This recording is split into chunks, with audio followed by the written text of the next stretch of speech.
Praise lord, హల్లెలూయా. దేవుని మనకి స్తోత్రాలు. మీ అందరికీ నా వందనాలు తెలియజేస్తున్నాను. ఈ దినం కొరకు దేవుడు సిద్ధపరిచినటువంటి మాటలు. యేసుక్రీస్తు ప్రభుల వారు ఒలీవల కొండ మీద కూర్చున్నప్పుడు ఆయన శిష్యులు అడుగుతున్నారు, అయ్యా నీ రాకడికి యుగ సమాప్తికి సూచనలు ఉంటాయని అడిగినప్పుడు, రాజ్యం మీదకి రాజ్యము, జనం మీదకి జనము, యుద్ధములు, కరువులు, భూకంపాలు, మరి అనేక మంది నేనే క్రీస్తుని నా పేరట వచ్చేటువంటి వారు, బోధకులు, అబద్ధ బోధకులు, ఇలాగ అనేక విషయాలైతే కనుక ఆయన తెలియజేశారు. నేటి కాలంలో మనం అవి చూస్తూనే ఉన్నాం. చాలామంది ఈ యొక్క అబద్ధ బోధ చేసేటువంటి వారి యొక్క బోధను పట్టుకుని అది మాత్రమే సరైనదని, మరి వారి గ్రంథాలని పరిశీలించకుండా గుడ్డిగా వాదించేటువంటి వారిని కూడా మనం చూస్తున్నాం. ఈ యొక్క పరిశుద్ధ గ్రంథాన్ని మనం డైరెక్ట్గా అర్థం చేసుకోవడానికి అయితే కనుక లేదు. పరిశుద్ధ గ్రంథము కొన్ని హిస్టారికల్ ఎవిడెన్సెస్ తోటి హిస్టారికల్గా రాయబడి ఉన్నది. కొన్ని దేవుడు మర్మయుక్తమైనటువంటి విషయాల ద్వారా దేవుడు మాట్లాడారు.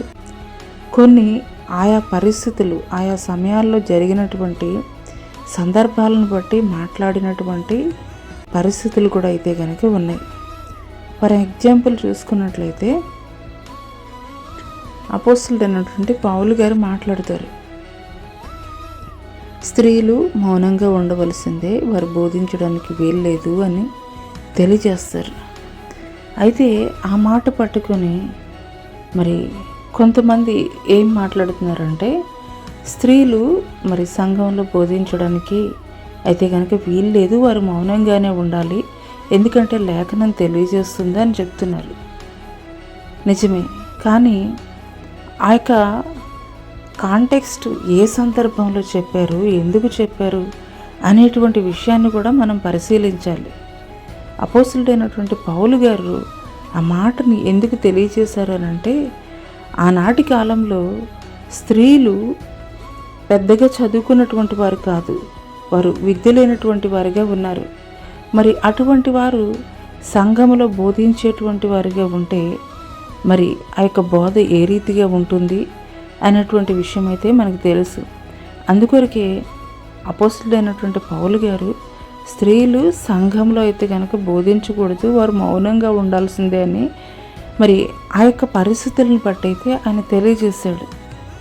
అదే రకంగా ఇంకొక సందర్భాన్ని కనుక మనం పరిశుద్ధ గ్రంథంలో పరిశీలించినట్లయితే, దేవుడైతే కనుక ఆయన యొక్క మరి మరణాన్ని గురించి ఆయన తెలియజేసేటువంటి వాడిగా ఉంటాడు. ఈ యొక్క దేవాలయాన్ని పడగొట్టండి, నేను 3 రోజుల్లో మరలా తిరిగి కడతానని. మరొక సందర్భంలో యోనా ఏ రీతిగా చేపగడుపులో 3 రోజులు ఉన్నాడో అదే రీతిగా మనుష్య కుమారుడు కూడా ఉండబోతున్నాడు. అంటే అక్కడ డైరెక్ట్గా యోనా చేపకడుపులో ఉన్నట్లు దేవుడు కూడా యేసుక్రీస్తు ప్రభుల వారు కూడాను చేపకడుపులో ఉంటారనా? దేవాలయము మరి ఆ యొక్క మరి శాస్త్రులు, పరిసయ్యులు అనేటువంటి వారు ఏం మాట్లాడతారు, ఈ యొక్క దేవాలయాన్ని 40 సంవత్సరాలు పట్టింది కట్టడానికి, ఈయన 3 దినాల్లో ఎలా కడతారని దేవుణ్ణి అపహాస్యం చేసేటువంటి వారిగా ఉంటారు. అంటే అక్కడ దేవుడు దేవాలయం అని చెప్పింది ఆయన శరీరాన్ని గురించి ఆయన అయితే మాట్లాడారు. భౌతిక సంబంధంగా మన కనులు ఎదురుగా కనిపించేటువంటి ఆ యొక్క దేవాలయాన్ని గురించి కాదు ఆయన మాట్లాడింది, ఆయన శరీరాన్ని గురించి మాట్లాడారు.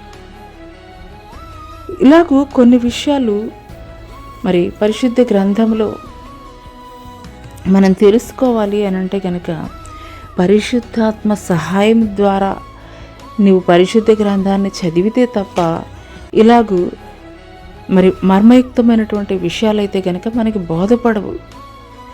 ఇవేవి కూడాను పట్టించుకోకుండా చాలామంది అడ్డంగా వాదించేస్తూ ఉంటారు. కరోనా టైంలో మనం ఎక్కువగా అజిత్రోమైసిన్ లేదంటే డోలో 650 ఇలా ట్యాబ్లెట్లు ఎక్కువ వాడాం. ఆ సమయానికి అవి చాలా ప్రాముఖ్యమైనవి. మరి ఆ తర్వాత కూడా అవి వాడతామంటే అవి పనికొస్తాయా? పనికిరావు.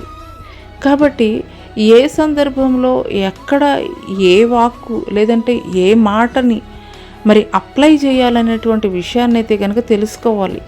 అంతేగాని అన్ని రోగాలకి కూడాను ఒకటే మందు అన్నట్లుగా మరి అన్ని సందర్భాల్లో కూడాను ఒకే వాక్యాన్ని ఎత్తిపట్టి ఇది కరెక్టు అని చెప్పేసి మూర్ఖంగా మాట్లాడడం అయితే కనుక కరెక్ట్ కాదు.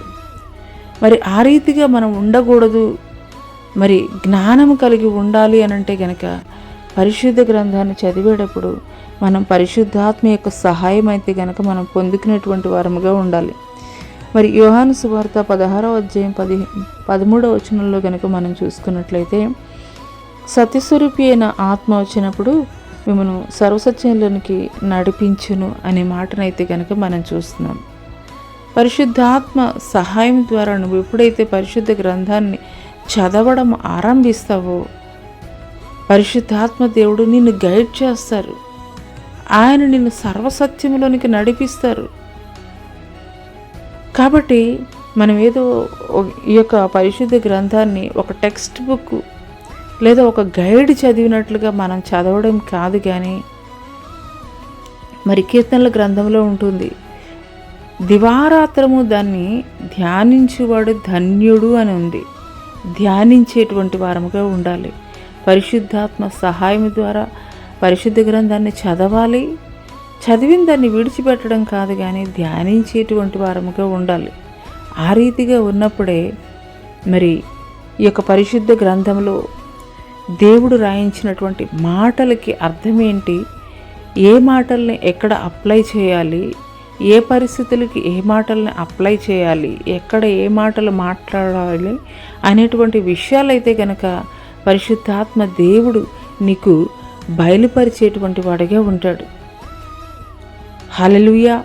ఈ యొక్క ఉదయకాల సమయంలో పరిశుద్ధాత్మ దేవుడు ఈ మాటలు నా కొరికే మాట్లాడుతున్నారని నువ్వు విశ్వసించగలిగినట్లయితే, ఇంతవరకు ఎవరెవరో మాట్లాడినటువంటి ఆ యొక్క కాంటెక్స్ట్ని తీసుకుని ఇది మాత్రమే కరెక్టు, ఇది మాత్రమే రైట్ అని ఒక మొండి వాదనతోటి మనం ముందుకు కొనసాగకూడదు. కానీ మరి గొప్ప గొప్ప అపోస్తలులుగా పిలువబడేటువంటి వారు బోధిస్తున్నప్పుడు బెరయా సంఘస్థులు లేఖనాలను పరిశీలించేటువంటి ఆ యొక్క అనుభవాన్ని అయితే కనుక వారు కలిగి ఉన్నారు.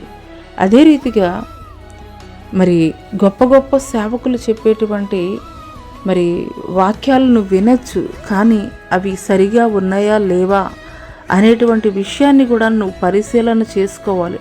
లేదంటే కనుక నువ్వు త్రోవ తప్పిపోయేటువంటి ప్రమాదం ఉన్నది. అందుకొరకు మనం అనుదినము కూడాను పరిశుద్ధాత్మ సహాయం ద్వారా ఈ యొక్క పరిశుద్ధ గ్రంథాన్ని చదివినట్లయితే కనుక ఆయన నిన్ను సర్వసత్యములోనికి నడిపిస్తారు.